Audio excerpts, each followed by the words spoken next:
empreendedor desde sempre, já lançou 6 empresas entre Brasil, Estados Unidos e China e agora vive no Vale do Silício, na Califórnia.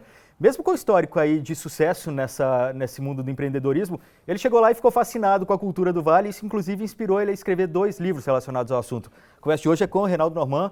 Antes de tudo, obrigado pela presença, Reinaldo. Obrigado a todos que estão nos vendo. Pois é, antes da gente falar do Vale do Silício, eu vou falar um pouquinho da sua história. Você nasceu em Belo Horizonte, veio para São Paulo, de São Paulo foi para o mundo, mas assim, e sempre gostou de videogame, né? Um pouco do seu background, da sua história. Como que foi esse momento da mudança de Belo Horizonte para São Paulo? A gente imagina que o Brasil é tudo a mesma coisa, você não pensa muito dessa forma, né? Eu acho que é interessante, a cultura de Belo Horizonte é muito mais conservadora, né? A cultura de São Paulo é muito parecida com os Estados Unidos, né? Uma cultura mais meritocrática, onde você chega e ninguém está nem aí para você e você se vira. Então, eu vindo de uma família de classe média alta, onde eu estava acostumado a estar um pouco no topo da sociedade, eu cheguei em São Paulo, eu era um Zé Ninguém. Aquela coisa, terra de cego, quem tem o olho é rei. Exato, né? E foi excelente, porque me deixou mais humilde, me deixou mais tranquilo e me deu a verdadeira dimensão da meritocracia, que é algo que eu levo comigo até hoje. Uhum. Bom, você teve sempre essa inquietação, sempre fez parte da sua vida. A gente vai falar um pouquinho mais sobre isso para frente. Mas em 2004 você fez um primeiro evento focado em games do Brasil, né? Sim, Electronic Game coragem, Show Brasil. Então, em 2004 não havia indústria de games no Brasil. Então, por isso. E eu morei no México um tempo e os mexicanos me chamaram para abrir empresa no Brasil que fazia o mesmo tipo de evento no México, que é a Electronic Game Show. Foi um evento para 30 mil pessoas, né? Lá é grande. E foi um evento que aconteceu assim, surgiu do nada, em 5 meses, 7 meses ele estava montado e pronto, e foi um sucesso.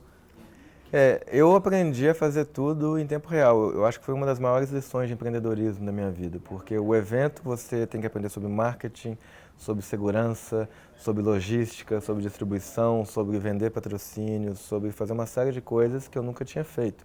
Então foi uma aula de empreendedorismo em 6 meses, né? Do zero a fazer o evento acontecer foram 6 meses que eu tive, 7 meses.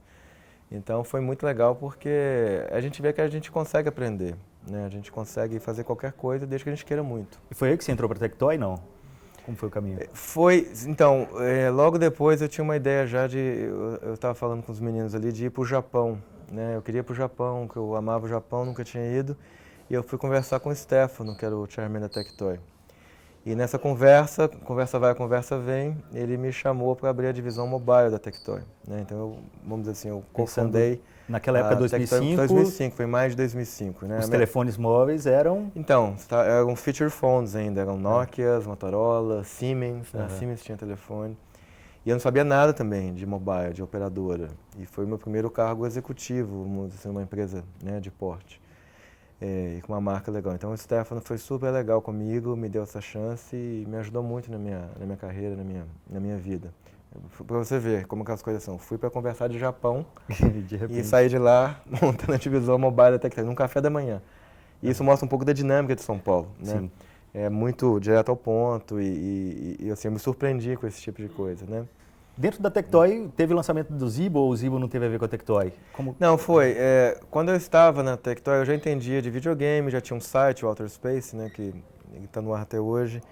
E eu comecei a entender de mobile. E aí eu tive a ideia do Zibo, tomando banho, literalmente, né? Não é piada, assim, é o clichê mesmo, a gente tem ideias tomando banho. E eu fui e falei para o Stefano e para o presidente da Tectoy na época, eu falei, nós temos que fazer isso. A gente fez uma patente e eu os convenci, a gente ia fundar uma empresa nos Estados Unidos. Eles proveram capital semente, né, o Seed Capital, para o Zibo, e eu fui e me mudei para os Estados Unidos de Malicuia e começamos lá com 2 pessoas. E depois de um tempo a gente levantou um dinheiro da Qualcomm e lançamos o Zibo em vários países do mundo. Uma ideia de lançar, a ideia inicial era de lançar um console para o mercado emergente, certo? Como foi esse processo de criação do console? Você estava falando na sua palestra aqui agora no CNI que o investimento inicial foi muito menor do que o investimento de uma, obviamente, né, Microsoft ou Sony. Então, o preço para se fazer um console de videogame, na época que a gente pesquisou, por exemplo, um Xbox, um PlayStation, era de mais ou menos 4 bilhões de dólares. E eu tinha 5 milhões, depois de 18 meses de negociação, né, a gente levantou 5,4 milhões de dólares com a Qualcomm. Todos esses dados são públicos. Quer dizer, 1000 vezes menos. 1000 vezes menos. E tudo isso para construir o hardware, fazer o sistema operacional, o controle, a distribuição, não existia App Store, nem Android, nem Google Play na época, era antes disso. Fazer distribuição, mecanismo de segurança contra a pirataria, marketing, fazer o design do console, licenciar os jogos e fazer jogos first party. Então, assim, 5 milhões de dólares tinham que servir para tudo isso. E trabalhar com E tinham 6 pessoas Ah. na empresa. Nos 18 primeiros meses de vida, 6 pessoas. Então, é o que eu falo, assim, a escassez, né, o pessoal fala, 5 milhões é muito. Não para um console de videogame com tudo isso. A escassez acabou nos levando a uma super produtividade e a gente fazer em tempo recorde. A Zibo também foi um case de sucesso e de fracasso ao mesmo tempo, né? Sim. Uma empresa que saiu de 6 funcionários para 120 em pouco menos de 18 meses, mas ao mesmo tempo foi canibalizada pela evolução do mercado, né? Então, o pessoal que não fez, né, uma startup típica, eles não têm uma ideia assim, de tantos problemas que a gente tem que resolver, né, por dia, para que a gente chegue a algo lançado. A gente chegou a lançar em 3 países, ele foi um sucesso inicial e logo depois que a gente lançou o Zibo, a gente usava uma tecnologia Brew, né, antes do iOS e do Android. A gente viu que o mercado de Android começou a crescer e os desenvolvedores na época, eles só tinham como ganhar dinheiro com a gente, então por isso que eles nos apoiaram, né? Nos países emergentes tinha pirataria e a pirataria impedia desenvolvedores de software de ganhar dinheiro. E com o lançamento do Android, a base instalada começou a crescer muito rápido, né? E os mesmos desenvolvedores que trabalhavam com a gente, que viam na gente uma solução para os problemas deles em países emergentes, eles começaram a ver o Android como uma solução. E pouco a pouco eles foram migrando para Android. E isso acabou canibalizando o nosso suporte de games para a nossa plataforma. E no final das contas a gente estava criando um ecossistema, né? E a gente precisava dos games para ser bem sucedido. Então, com o passar dos anos, a gente teve uma migração de desenvolvedores. Então a solução nossa era ir para Android, fazer o console em Android, fazer tudo de novo, do zero. Mas a gente não foi rápido o suficiente para fazer. E isso acontece. Concorrentes surgiram. Exato, a gente não achava que era uma ameaça, né? Hoje, olhando para trás, é muito fácil ter visto isso, mas na época era uma novidade enorme, ninguém sabia se Android ia funcionar ou não, né? O Google nunca tinha feito nada em celular, assim como a Apple. E então a gente demorou e acabou não migrando, e só no final da vida do Zibo a gente migrou, mas era tarde demais. São aí os precursores do OIA, dos consoles Android. Muito tempo, todos os consoles a gente foi o primeiro do mundo. Legal. Como você chegou no Vale do Silício? Bom, com o Zibo, você foi para a China também, desenvolveu esse mercado lá. A empresa chegou a valer quase 1 bilhão. Teoricamente, né? Esse é um valor, sim, vamos dizer assim, interno que a gente achava pelo nosso próprio valuation. A gente estava há 1 ano de valer 1 bilhão de dólares, na minha visão, né? Isso é algo, tá? Uma opinião, não é uma opinião factual, uma opinião do nosso crescimento, da nossa curva de crescimento. E tal. Sim. Mas é aquele negócio, né? Chegou quase a valer, né? Mas a gente não valeu. Então, não adianta, quase não funciona. A gente vai falar um pouco mais sobre isso também, a questão da execução e da ideia. Exato. E aí eu mudei para a China para lançar o Zibo na China e fazer parceria com operadoras, empresas de TV a cabo na China. E logo depois, quando eu vi realmente que as coisas não iriam funcionar por conta da não mudança para o Android a tempo, eu resolvi voltar e fui para São Francisco. Pois é, e aí em São Francisco você também criou outras startups, né? Como foi essa experiência de criar startups naquela região, que é meio que o núcleo onde tudo Sim. isso acontece, né? Então, é interessante, porque a minha impressão inicial é que seria muito mais fácil, porque afinal de contas lá tudo funciona, tem as melhores pessoas do mundo na área de tecnologia, as pessoas dividem conhecimento, dividem networking. Mas a verdade é que, por causa disso tudo, a competição é de 10 a 100 vezes maior. Então eu tive uma dificuldade inicial de me adaptar a essa dificuldade. Eu achei que por ter tido sucesso no Brasil, com minhas outras empresas e também com a Zibo, eu ia chegar lá e ia nadar de braçadas. E não, eu tive que reaprender tudo do zero. O mercado tinha mudado muito com o mundo dos smartphones. Quais são essas características que existem lá e que fazem toda a diferença para o ecossistema e que não existem aqui no Brasil, talvez, dessa mesma maneira? Então, uma das características é a seguinte: as pessoas dividem conhecimento e dividem informação e dividem networking. Aqui no Brasil... Sou dono do contato, né? Eu sou dono do contato, eu vou colocar entre você e o contato. E eu sou dono da minha ideia, não vou dividir com ninguém, porque a minha ideia é brilhante, né? No Vale do Silício, você acredita que ideia não vale nada, absolutamente nada. O que vale é a execução. Por conta disso, dividir informação é uma forma de adiantar o processo. Você aprender com outras pessoas, você adianta o processo, porque a pessoa já falhou, você não precisa de falhar, porque você ouviu aquela informação de alguém que passou pelo mesmo caminho. Então essa é uma característica de dividir coisas. A segunda característica é meritocracia, né? Os melhores vencem e as melhores ideias sempre vencem. Então isso é bem diferente, porque não tem muita política no mundo de startups, egos, etc. O negócio é fazer. Execução, né? Mais uma vez, que eu já falei, que é super importante. E a gente tem uma cultura de não censura a ideia. Né? Por exemplo, quando o Elon Musk falou que queria colonizar Marte, ele falou que queria colonizar Marte. E as pessoas acham isso normal. Né? No Brasil, se a gente falasse isso, a gente seria ridicularizado. Então, eu acho que a não censura, ela leva à inovação e leva a planos mirabolantes, né? Obviamente com execução, leva a serem executados. Parte daí, sabe, uma ambição que a gente geralmente tem medo de fazer aqui. A gente pensa pequeno, a gente tem que pensar grande. Então, o que a gente tem que fazer, por exemplo, quem estiver vendo essa entrevista, que repasse isso para as pessoas que tiverem te assistindo, que mentore uma pessoa, que divida conhecimento, que use essa cultura do Vale do Silício no seu dia a dia e que comece a espalhar essa cultura. É tudo muito simples, é gratuito e não tem nenhum esforço. É uma mudança de chavinha na cabeça, né, de mindset. Então, o que eu apregou é que a mudança de mindset começa com cada um de nós. E a gente tem que fazer aquilo que a gente prega. Então, eu fiz livro gratuito, eu fiz curso gratuito, eu falo para empreendedores gratuitamente, porque eu quero espalhar esse conhecimento. Mas, se a gente não passar isso para frente, por exemplo, se ficar só comigo ou só com você, e ninguém que estiver vendo fizer isso, a gente não consegue criar um ecossistema. Você falou dos livros, o primeiro chama Vale do Silício, nele você conta um pouco do que você aprendeu lá, né? E tenta passar um pouco dessa experiência para as pessoas, para que elas também se inspirem. O livro pode ser baixado gratuitamente, o link está aqui junto ao vídeo, mas fala um pouquinho sobre essa experiência sua, o que você aprendeu lá? Além dessas coisas que a gente já falou. Eu aprendi principalmente essas questões culturais, aprendi como o Vale do Silício funciona, o que não fazer principalmente. Por exemplo, eu conheci uma das pessoas mais importantes do Vale do Silício, que é o Peter Thiel, né, como investidor do Facebook e de outras empresas, Palantir, etc. Eu conversando com ele pessoalmente, eu falei para ele, como eu posso fazer um pitch, né, da minha empresa para você? Como é que eu posso fazer com que você invista?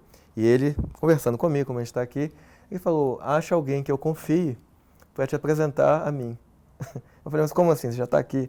Ele falou, não, mas eu só vou conversar com você e te levar a sério se alguém que eu confio te apresentar. Então, no Vale do Silício existe um filtro das pessoas importantes. Elas só vão te levar a sério se alguém que elas confiam apresentarem. É um papel que no Brasil é muito feito pela imprensa, o que é interessante. A imprensa é que é um filtro. Você sai na revista, eu saio na entrevista, eu sou importante, eu sou o mesmo. Aqui, eu não aqui, eu já saí em vários lugares, eu sou a mesma pessoa. No Vale do Silício, esse filtro é feito por pessoas de confiança daquela pessoa. Tem uma coisa também do Brasil, ser um apadrinhamento no sentido de, eu conheço não profissionalmente. Fulano. Eu sou filho de alguém, eu sou parente de alguém. É o que eles chamam lá de name dropping, né, que é a palavra em inglês. Então, no Vale do Silício não serve para nada, o que serve é a execução. Você pode chegar lá sendo Bill Gates ou Elon Musk e ter feito várias coisas no passado, que se você for levantar dinheiro ou for contratar gente, você vai ter que convencer todo mundo do zero que você vai fazer no presente. Então, mais uma vez, é meritocracia. E bom, muitos aprendizados, o que é accountability, que é uma palavra que a gente traduz como responsabilidade mais prestação de contas, né? Um misto dos dois conceitos. É o fato de você ser responsabilizado por algum erro que você fez. Então, por exemplo, eu compro um computador e eu uso esse computador para minha casa em vez de usar para a empresa, com o dinheiro da empresa. Tá? Você simplesmente vai ser demitido, é o que eles chamam de held accountable. A empresa, o seu chefe, os investidores vão falar assim, não, você fez esse erro, você vai ser responsabilizado por esse erro. Então, é muito comum que você sempre assuma erros em público nos Estados Unidos, principalmente no Vale do Silício. Eu errei por causa disso, e eu estou assumindo a responsabilidade, não vou cometer mais o mesmo erro. Então, o accountability, esse conceito, que é um conceito ainda pouco difundido por aqui, ele é muito importante e ele casa muito com a meritocracia, para que as empresas produzam e funcionem muito bem. Mas como lidar com esse erro e não quebrar? Assim? Você fala muito que empreender ou inovar é mastigar vidro, né? Não é Isso é o Elon Musk que fala, na verdade eu repito o que ele fala. Mas não é o mundo dos sonhos que às vezes é vendido, né? As pessoas gostam muito de falar dos casos de sucesso, esquecem de falar dos outros 100 erros. Mas como lidar com isso? Como não quebrar? Como não... Então, o empreendedorismo, em primeiro lugar, não é para qualquer um. Tem uma modinha no Brasil que eu chamo a síndrome do CEO do carrinho de pipoca. Você monta uma startup para falar que é CEO da empresa. Mas você, no final das contas, você quer ganhar salário. E você vai atrás de financiamentos públicos ou privados para manter um status, porque está na moda, é bonito. Antigamente, na minha época, não era bonito. Mas o verdadeiro empreendedor, primeiro, ele tem o dom de ser um empreendedor. Ele sabe que ele é um empreendedor desde pequeno, né? Eu sempre me senti um peixe fora d'água no ambiente brasileiro, porque não se valorizava empreendedores. Eu sabia que eu era um empreendedor desde pequeno. Então, o que acontece? Quando você tem esse dom, que eu acredito, vou dar um chute, 5% ou menos da população tem o perfil de ser empreendedor, você quer ou resolver um problema, ou tem uma ambição muito grande, ou simplesmente não se satisfaz com o status quo. Tipo, por que avião, o processo de viajar é tão ruim até hoje? Não mudou nada nos 50 anos. Não, eu vou resolver isso. Então, parte de uma ambição, de uma paixão, de uma vontade de resolver um problema insolúvel, e isso é o que vai te levar ao sucesso. Então, quando se fala de mastigar vidro, é porque o processo é muito duro e é muito complicado. E a possibilidade de falhar é de 99%. Né? É algo totalmente antilógico, é coisa de maluco. E eu vejo muita gente entrando nesse mundo sem ser empreendedor e vivendo essa fantasia que foi criada do que é empreendedorismo, e isso destrói a vida de uma pessoa, literalmente, financeiramente, emocionalmente. Então, você tem que ter um equilíbrio emocional, principalmente, para ser empreendedor, tanto de resiliência, de persistência, quanto mesmo de equilíbrio emocional, saber lidar com estresse, adversidade, muito grande, senão você desiste e você não é bem sucedido. Então, é algo que é para poucos, não é que empreendedor é melhor do que os outros, não é isso, mas é um perfil de risco, são pessoas que querem arriscar e que estão indo contra todas as estatísticas. Voltando ao seu livro, o prefácio é escrito pela Bel Pesce, né, que ficou muito conhecida aqui no Brasil pelo livro dela também. Você foi mentor dela lá. E você continua com esse trabalho de mentoria e gosta muito disso, né? Dá para perceber que você gosta de fazer isso. Qual é o seu prazer em fazer isso mesmo? Então, é seguir essa filosofia do Vale, sabe? O Vale funciona muito com mentor. Qualquer um pode ser um mentor, sabe? Qualquer pessoa tem a aprender com você e você tem a aprender com qualquer pessoa. Esse negócio de dividir conhecimento, dividir experiência, abrir portas, etc. No caso da Bel foi muito fácil, porque 99% do trabalho foi ela que fez, pela capacidade, pela inteligência, pelo carisma, etc. O que eu fiz foi dar um empurrãozinho no início, que ela era pouco conhecida, de abrir algumas portas principalmente por ser mulher num meio muito masculino, de emprestar um pouquinho da minha credibilidade para ela. Aquela coisa que você falou, me apresente por alguém que eu conheço. Exato, exatamente. Ninguém conhecia ela e eu conhecia muita gente, né? Hoje é o contrário, ela conhece muito mais gente do que eu, né? Muitas vezes é ela que vai me apresentar alguém. Você tem vontade de fazer isso muito aqui no Brasil também, né? Trazer um pouco dessa experiência e dar esse chute, né? Dar esse empurrão, chute na choque de mentalidade, choque de realidade, né? Sim, eu tenho pensado muito ultimamente sobre essa questão cultural. Eu cheguei à conclusão que o problema principal do Brasil em relação à inovação, ao empreendedorismo, é cultural. Não é dinheiro, não é capacidade, as pessoas são tão capazes quanto quaisquer outras, em qualquer lugar do mundo, como nos Estados Unidos, ou no Japão, ou na Alemanha. O problema é cultural. Pega um jovem de 15, 20 anos, tem um sonho, fala assim, eu quero ir para a Lua, quero ser um astronauta. Aí chega o pai, ou chega o professor na escola, ou chega o primeiro chefe e fala assim, meu filho, está sonhando muito, vai trabalhar na máquina de Xerox, que você tem que acabar de tirar as cópias de Xerox aqui na almoxarifado. E o que eu percebi é que isso destrói um possível empreendedor, um possível sonhador, um possível executivo, uma pessoa que possivelmente poderia mudar a sociedade para melhor. Então, eu cheguei à conclusão que essa cultura de achar que não é possível e de avaliar as pessoas por aparência, por status, quem ela conhece, ela é extremamente danosa para todo o ecossistema. E, ultimamente, eu tenho tentado fazer nas minhas possibilidades um trabalho de tentar mudar a cabeça das pessoas, exatamente falando que qualquer um pode ser qualquer coisa. Não é fácil, também não pode sonhar tão alto de achar que você vai ser qualquer coisa, mas se você realmente quiser e tiver afim, nada vai lhe impedir. A pessoa tem que acreditar nela mesma, principalmente jovens. Tudo é possível no mundo de hoje.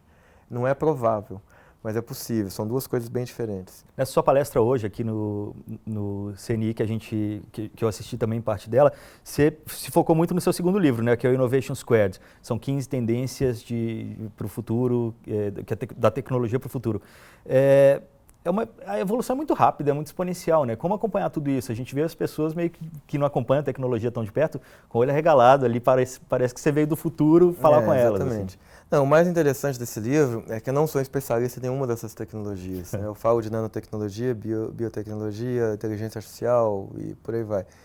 Mas o interessante é o seguinte, tudo eu descobri eu mesmo, pesquisando na internet. Nós estamos na era que o conhecimento não vale nada, o que vale é saber aprender. Então, eu soube aprender sobre essas tecnologias e soube fazer um resumo e explicar para as pessoas de uma forma simples o que está acontecendo. Então, o próprio livro é uma prova viva dessas mudanças, ou seja, eu não sou um especialista em nada delas, estou falando sobre elas com uma certa propriedade, Mas porque você vive isso lá, talvez, né? Eu sou um geek, A gente está falando, na verdade, de tendências são cloud computing, revolução móvel, sharing economy, internet das coisas, big data, tudo que a gente fala no Canaltech o tempo todo e que as pessoas que leem estão, de uma certa maneira, familiarizadas com esse conceito. E a gente até vive algumas dessas experiências aqui já na prática. Exato. Mas a realidade no Vale é muito diferente. É um pouco além, na verdade. A gente estava conversando mesmo, você estava me mostrando sua pasta de aplicativos que facilitam seu dia a dia lá. Sim. Fala para nós os aplicativos assim que... A questão do Vale é que essas coisas não são mais o futuro, elas são o presente. Né? Porque a gente vive no dia a dia todas elas. Por exemplo, eu tenho uma pasta aqui no meu iPhone. Eu peço comida por empresa, por um app, empresa de isso aqui também existe, economy. mas as pessoas não estão acostumadas. É uma diferença, há uma mudança, por exemplo, essa empresa de pedir comida, ela contrata chefes para uma cozinha industrial, que cozinha no tempo ocioso dos restaurantes, ou seja, os chefes de restaurantes trabalham, vamos dizer, de 5 às 11 da noite. Durante o dia, eles cozinham numa cozinha industrial, e é um modelo de sharing economy, de economia de compartilhamento, igual o Uber, igual o Airbnb. O que está mudando em todos esses modelos, a gente está fazendo as mesmas coisas de forma muito mais eficiente. As empresas, elas são apenas um marketplace. Elas conectam quem oferta com demanda. Por exemplo, o Uber, eu conecto quem quer ser transportado com um motorista que quer transportar. Só que esse motorista ele não precisa de uma licença do Estado, ele precisa de comprar uma placa por R$200 mil que custa no Brasil. Ele simplesmente pega o carro dele, recebe um iPhone do Uber em casa e passa a pegar. Esse modelo de sharing economy, ele está em tudo. Então, eu tenho a app assim, de empregada, a empregada que vai na minha casa, eu escolho por um app. Compro comida no supermercado, por um supermercado virtual que não tem estoque, não tem produto, e que vai gente comprar no supermercado, entregar na casa com o carro deles, na minha casa. E que provavelmente é o mesmo motorista do Uber que faz meio horário no Uber, meio horário Exato, e tem muita gente trabalhando em várias empresas. Então, está tendo uma revolução, né? Quando a gente fala de revolução móvel, é uma coisa que já acontece há 5 anos. Mas eu acho que nos últimos 3 anos, pelo menos no Vale do Silício, o negócio começou a ficar realmente muito intenso. Então, assim, as coisas estão sendo revolucionadas e o que acontece lá é que isso passa a ser cotidiano. Né? Aqui ainda não é cotidiano, está começando agora algumas coisas. Cloud computing, né, a nuvem, já tem mais de 10 anos. A Amazon começou em 2006, quer dizer, tem quase 10 anos. Começou em 2006. Aqui as empresas estão pensando na segurança do cloud, de como colocar as coisas, e eu fico abismado, porque é uma realidade já. Então, o livro, o objetivo é abrir a cabeça das pessoas que muitas dessas tendências, elas são fato. Uhum. Talvez a cloud já esteja a cloud já seja algo mais familiarizado pelas pessoas aqui, mas a internet das coisas talvez ainda seja mais mundo das ideias. Está começando assim. Agora, sim. Mas lá também já é presente. Você falou da câmera de segurança da sua casa, por exemplo, de sensores. Eu tenho uma câmera que eu comprei essa semana, quando eu viajar, eu queria testar, que chama Dropcam, que o Google, é do Google. Basicamente é uma câmera Wi-Fi, né, que grava no cloud automaticamente, você não precisa de fazer nada, detecta movimento, fica vermelho, detecta som. E eu posso falar com a câmera. Se alguém entrar na minha casa, eu posso falar, olá, estranho, estou te vendo. Mas a diferença é a simplicidade. Já existe esse tipo de câmera há muito tempo, mas custa $200, é super barato. E eu tenho um app aqui que eu posso controlar tudo na câmera. Por exemplo, se alguém entra na minha casa agora, eu recebo uma notificação aqui no meu Apple Watch, dizendo, houve uma detecção de movimento na sua casa. Eles mandam o clipe já editado no seu e-mail, daquele momento, ou no app, daquele momento, com a hora. Você não tem que voltar no arquivo procurando o movimento. Não tem que procurar, não tem que montar uma fita, dar rewind. É tudo assim, automatizado. E o legal é que ele tem um GPS também, não é isso? Tem o GPS, que no app, eu tenho um app da Dropcam. Então, por exemplo, quando eu saio de casa, automaticamente, ele cria uma cerca, que chama geofence em inglês, é uma cerca de GPS, é um quadrado em volta da sua propriedade. Eu saio disso com o celular no bolso e saio de casa, a câmera liga automaticamente. Eu chego perto da minha casa, a câmera desliga automaticamente. Então, isso é parte da internet das coisas. Tem um termostato, que é o Nest, que me ajuda a economizar energia. Eu posso também chegar em casa, perto de casa, 1 km, e ligar na temperatura de tal, quando eu estiver chegando. Isso tudo já é realidade para você? Já é uma realidade. Eu tenho o sensor de incêndio na minha casa que detecta o tipo de fogo, pode ser monóxido de carbono, pode ser chuveiro, que não soa um alarme. Me manda um alarme e fala que horas está acontecendo, a concentração de monóxido de carbono, que tipo de fogo está pegando. Né? Eu nunca tive, mas é possível fazer isso. Não quero experimentar. Não quero experimentar, mas assim, é algo que já é cotidiano, entendeu? Muitas pessoas têm isso. E talvez vivenciar isso no dia a dia faça com que a mente das pessoas também mude, no sentido de, ok, isso já é real, vamos criar algo além disso, né? Tipo, você percebe um pouco isso aqui no Brasil também? De repente as startups daqui estão fazendo mais do mesmo ou... Então, perceba, eu acho que a questão da mentalidade, mais uma vez, que tem a ver com a cultura. Eu dou um exemplo do Uber, né? O Uber, quando foi lançado em São Francisco, todo mundo começou a utilizá-lo, mesmo não conhecendo a empresa, logo nas primeiras semanas, primeiros dias. É o único lugar do mundo que eu acho que uma coisa tão inovadora e tão, né, quebra tantos paradigmas que as pessoas já têm a cabeça aberta para usar. Eu viajei no Brasil algumas cidades, como o próprio Belo Horizonte, as pessoas têm medo de usar o Uber por questão de segurança, sendo que ele é muito mais seguro que um táxi. E 2, elas não querem pôr o cartão de crédito. Em 2015, elas não querem colocar o cartão de crédito porque tem medo de roubar o cartão de crédito. Mas passa o cartão de crédito na maquininha. Mas passa na maquininha, no banco, que tem uma câmera filmando, né, que a gente vê na televisão. Bandidos colocando câmeras em ATMs, em caixas eletrônicos. Então, é uma questão mental. Por exemplo, uma empresa como Uber, ela jamais surgiria no Brasil, mesmo se todas as condições fossem favoráveis. Por quê? Por causa da mentalidade. Precisa de gente usando. Então, nos Estados Unidos, eu já me adaptei. E na primeira semana, eu uso tudo que existe. Uma empresa de comida, a Sprig, a primeira vez que surgiu, eu pedi para ver como é que é. A empresa que aluga carro para quando você vai no aeroporto. Você deixa seu carro no estacionamento da empresa, eles te levam para o aeroporto de limousine, e eles alugam seu carro para outra pessoa e te pagam. Então, ao invés de você pagar o estacionamento, eles te pagam pelo aluguel do carro. Eu usei na primeira semana que lançou, para testar. E essa mentalidade, eu acho que é um dos segredos do Vale do Silício. Então, eu gostaria muito que aqui as pessoas parassem de ser tão conservadoras e começassem a experimentar, começassem a usar. Bom, o último capítulo desse seu segundo livro é Como Viveremos em 2035. Como? Uma viagem na maionese que eu fiz, eu acho que em 20 anos a gente passará mais tempo, por exemplo, em realidade virtual do que no mundo real, com lentes de contato, com realidade aumentada, ou óculos com realidade aumentada. Eu acho que nós vamos ter entrega de delivery por drones autônomos. E, de novo, nada disso é tão absurdo assim já no mundo atual, né? Não Tudo é. isso já existe. Carros autônomos, carros que dirigem sozinhos, vão estar em todos os lugares. Carros elétricos serão a maioria no mundo. Os combustíveis fósseis perderão força. A gente vai ter muito mais energia renovável, como solar e elétrica. Eu acho que nós seremos, provavelmente teremos as primeiras provas de vida em outros planetas ou luas, como Encélados e como a Europa, não de vida inteligente, né, mas de vida extraterrestre. Bom, e uma série de coisas, os celulares serão tão finos quanto folhas de papel, muitas coisas que eu escrevi, eu dei realmente uma viajada na maionese, extrapolando o que está acontecendo através dessa exponencialidade, né. Bom, Reinaldo, muito obrigado. Na verdade, quem quiser entrar em contato com você, quais são os caminhos? A melhor forma, como muita gente me contacta, é me seguir no Twitter, que é rnormandi, com D mudo no final. Certo. Quem não tem Twitter pode baixar os livros também. Pode baixar gratuitamente no site, valedosilicio.com e também em innovation2.co. Beleza. Muito obrigado pelo papo. Obrigado e obrigado a todos.